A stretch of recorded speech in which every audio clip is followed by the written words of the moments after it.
Hello everyone, welcome to my this new video. So this is the video for who do not know how to add indicators on MT5 app. So this is the video for you. Open any chart. I am opening the gold chart on the screen, and you will click on the screen. You find this icon and tap on it. Now you can see the main chart and click on it. You can see all the indicators are there and you can use it in your chart. I am using the moving average. I am click on it.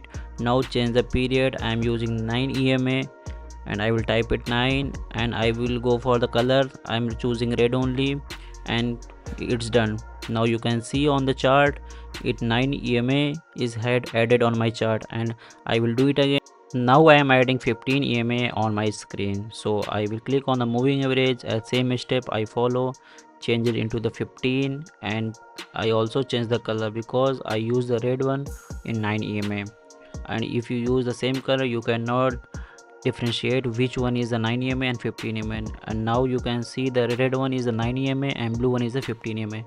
As same step I follow, you can add any indicators in your chart and you can trade. I hope this video will help you. Thank you for watching. Please like and subscribe.